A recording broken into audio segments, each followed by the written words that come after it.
हैं, धमकाते हैं, इसके अलावा कुछ नहीं। आपको नहीं लगता कि जो बाइडेन ने चाइना पे अपनी जाते जाते सारी भड़ास निकाल दिया है? बड़ास तो हम भी निकाल लेते हैं इंडिया पे, कभी एक पे कभी दूसरे पे, फर्क नहीं पड़ता ना हमारी लेकिन भड़ास फर्क से। किसी को भी नहीं पड़ता। हाँ। बड़ास निकाल पता है कि चाइना भी एक इमर्जिंग पावर ठीक बन है, चुकी है सही और है। दूसरी साउथ एशिया में इंडिया भी चल रही चल है रही इमर्जिंग है, पावर। ठीक है, हाँ। तो ये फॉरेन पॉलिसी के लिहाज से इसी बात का वो वाजे हो रही है, ये बात वाजे हो रही है कि अगर इन दोनों के दरमियान जंग छिड़ गई तो ऑटोमेटिकली फ़ायदा इंडिया को होगी, क्योंकि ये दोनों इमर्जिंग, एक तो है डेवलप्ड कंट्री है।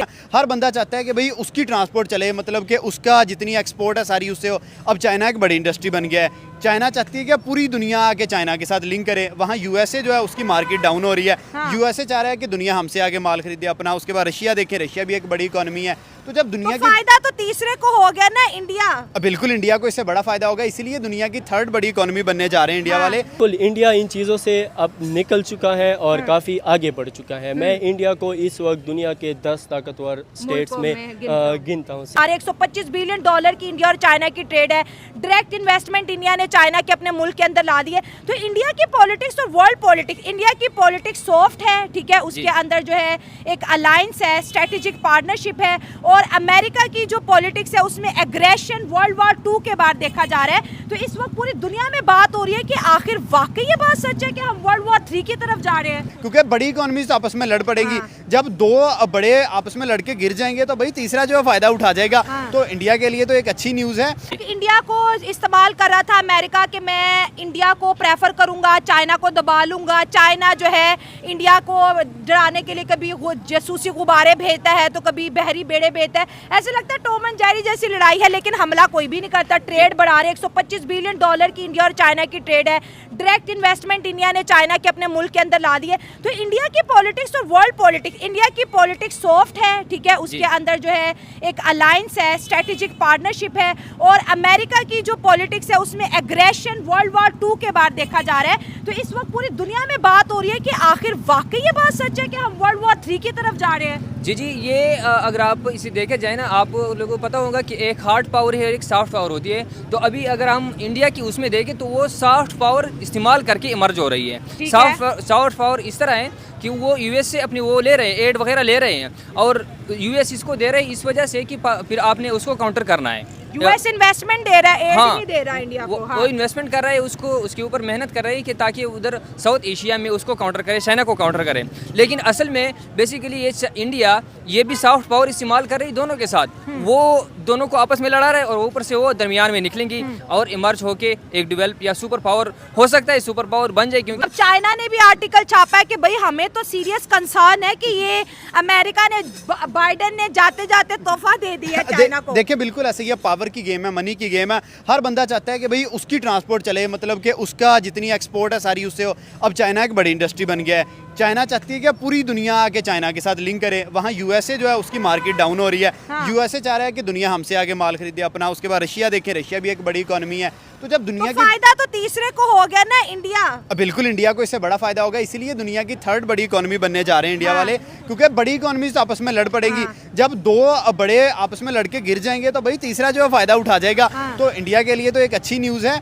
बट लेकिन मसला ये है कि न्यूक्लियर वार के जो साइड इफेक्ट्स है वो वहाँ तक नहीं रहते, वो आगे भी आते हैं। बिल्कुल आपने बात सही की कि न्यूक्लियर, जैसे अमेरिका ने जापान के ऊपर अटैक किया था, आज भी उसके आसार वहाँ पर मौजूद है। आज भी वहाँ पर जो है पैरालाइज बच्चे पैदा हो रहे हैं। लेकिन इंडिया अगर कहता है कि मेरी तो फर्स्ट यूज पॉलिसी नहीं है, वो तो न्यूक्लियर वॉर से ही आउट हो जाता है। पाकिस्तान कहता है मेरे पास एटम बम है, मैं चलाऊंगा, वो मजाक बन गया। और अमेरिका ने इतना कहा है कि हम न्यूक्लियर स्ट्राइक करेंगे। इस वक्त पूरी दुनिया में आर्टिकल छप रहे हैं। तो सीरियसनेस कितनी दिख रही है हमारे एटम बम और उनकी। देखिए सीरियसनेस में तो यहाँ एक फनी बात कर देता हूँ कि पाकिस्तान के जो हालात चल रहे हैं, मैं कहता हूँ कि वार होने दो। हम तो खुद भी नहीं जी पा रहे, हमारे तो पहले मसले नहीं पकड़े जा रहे, ना बिजली के बिल हम पकड़े तो डूबे हैं सनम, तुम्हें भी ले डूबे करें। नौजवान नस्ल को हम ये बताएं कि सच पढ़ो, हाँ। कि सच पढ़ो, इन चीज़ों से निकलो। कब तक हम इन चीज़ों के पीछे भागते रहेंगे? दुनिया से पहले भी 100-200 साल पीछे है। अगर इनकी चीज़ों के पीछे हम भागे तो पता नहीं 500 साल पीछे हम रह जाएंगे। सही बात है। तो अब टेक्नोलॉजी की तरफ भागना चाहिए ना। बिल्कुल इकोनॉमी की तरफ। अच्छा, वर्ल्ड वॉर 3 होने के कितने चांसेस नजर आते हैं? वर्ल्ड वॉर 3 होने के मुझे तो कोई चांसेस नजर बस ये नहीं आ रहे। गेमों में ही है बस।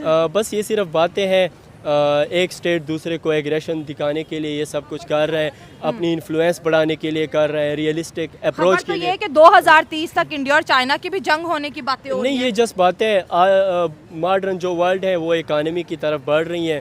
जी न्यूक्लियर पावर की तो वैसे अगर आप देखें वेपन की तो बिल्कुल नहीं चाहिए, क्योंकि हम 2024 में रह रहे हैं। तो मैं तो कहता हूँ कि हार्ड जो पावर है उसकी तरफ बिल्कुल न जाए, क्योंकि हमारे पास सॉफ्ट पावर का ऑप्शन अभी पड़ा है। जिस तरह अभी मैंने पहले बताया कि इंडिया सॉफ्ट पावर की इस्तेमाल करके इमर्ज हो रही है, तो ये अच्छा होगा कि अगर कोई मुल्क किसी से आगे बढ़ना चाहता है तो वो सॉफ्ट पावर का इस्तेमाल करे।